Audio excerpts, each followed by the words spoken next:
اعوذ باللہ من الشیطان الرجیم، بسم اللہ الرحمن الرحیم۔ قیامت کے 3 منٹ، قسط نمبر 31۔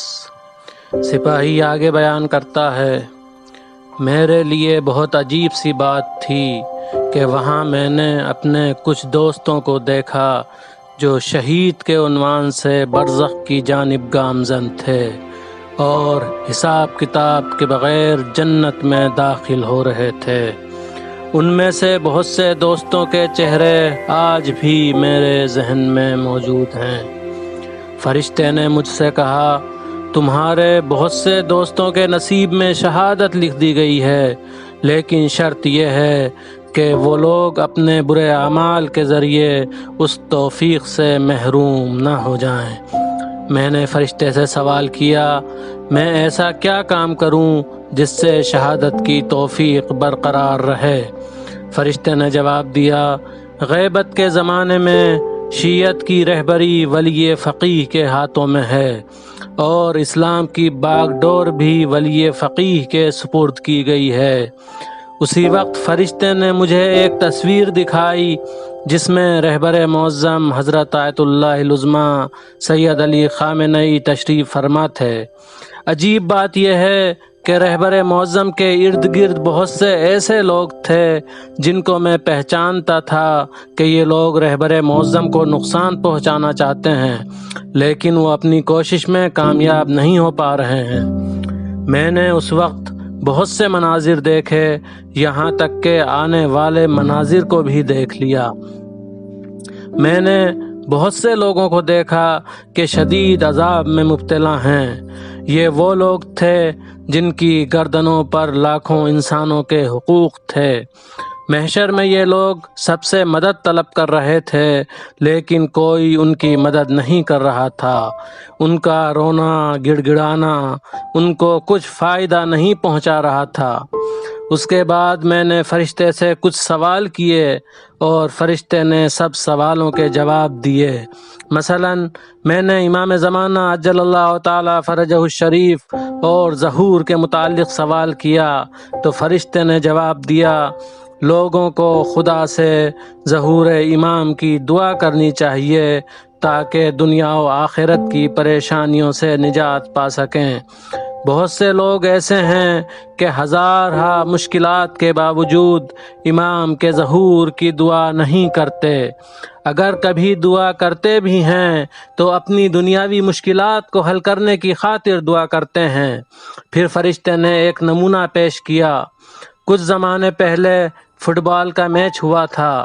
اس وقت لوگ مسجد اور امام باڑے وغیرہ میں جا کر امام زمانہ عجل اللہ تعالی فرجہ الشریف کو قسمیں دے رہے تھے کہ جیت ہماری ہونی چاہیے۔ میں نے فرشتے سے ظہور کی علامتوں کے متعلق سوال کیا، مثلاً امریکہ اور اسرائیل کی سازشیں جو اسلامی ممالک کے خلاف ہیں، کیا یہ سب علامتیں علامات ظہور میں سے ہیں؟ فرشتہ مسکرایا اور کہنے لگا، گھبرانے کی بات نہیں ہے، یہ تو پانی پر بلبلوں کی مانند ہیں، یہ بہت ہی جلد نیست و نابود ہونے والے ہیں۔ تمہیں سستی نہیں کرنی ہے اور اپنے ایمان کو باقی رکھنا ہے۔ دوسری طرف ان لوگوں کا مجمع نظر آ رہا تھا جو اپنی دنیا برباد کر چکے تھے، اور اس کا سبب یہ تھا کہ وہ لوگ احکام خداوندی پر عمل نہیں کرتے تھے۔ فرشتے نے کہا، جو کچھ خداوند عالم نے اپنے معصوم نمائندوں کے ذریعے تم تک پہنچایا ہے، وہ پہلے تو تمہاری دنیا آباد کرتا ہے اور پھر آخرت کو سرسبز و شاداب کرتا ہے۔ فرشتے نے اپنی بات کو جاری رکھتے ہوئے میرے سامنے میری ہی مثال پیش کی۔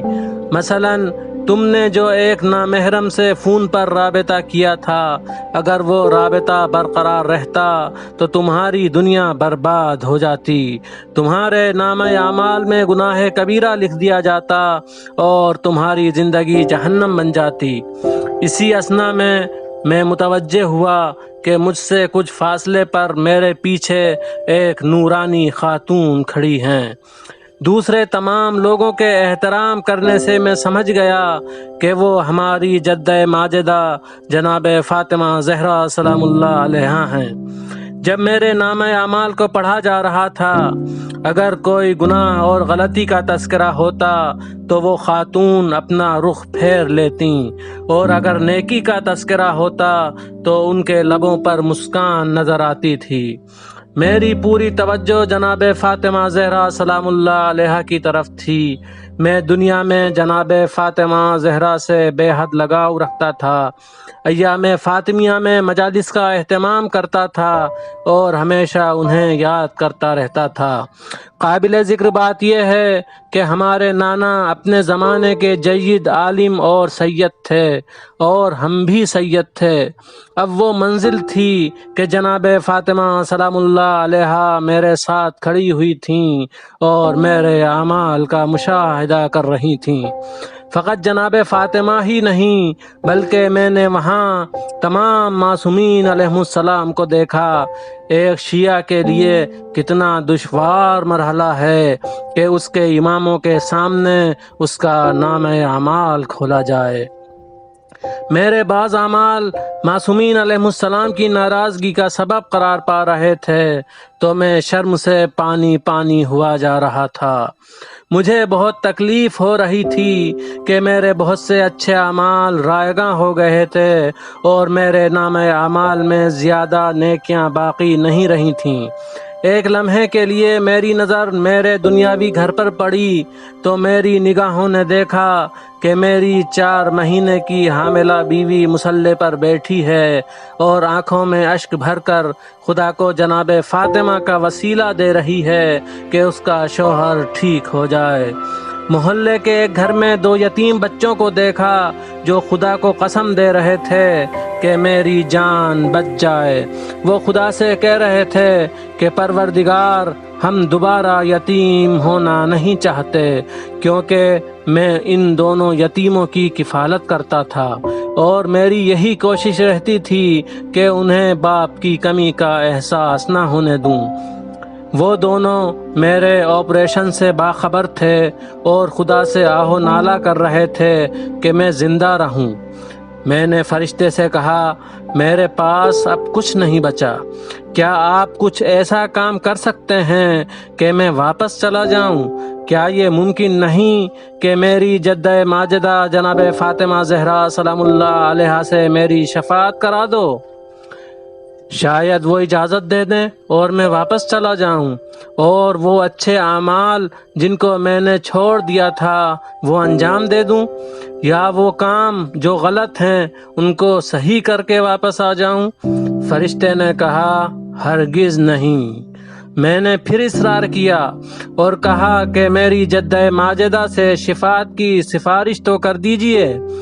کچھ لمحے بعد فرشتے نے سر اٹھایا اور مجھ سے کہا، ان 2 یتیم بچوں کے اشکوں کی خاطر، تمہاری زوجہ کی دعاؤں کے پیش نظر، تمہاری آنے والی بچی کے مد نظر اور تمہارے والدین کی دعاؤں کا لحاظ رکھتے ہوئے جناب فاطمہ زہرا سلام اللہ علیہا نے تمہاری شفاعت کر دی ہے، لہٰذا تم واپس جا سکتے ہو۔ فرشتے نے اجازت تو دے دی، جناب فاطمہ زہرا نے شفاعت تو کر دی، لیکن اب آگے کیا ہوا؟ سنتے رہیے پروگرام 2 پل فلک میڈیا کے ساتھ۔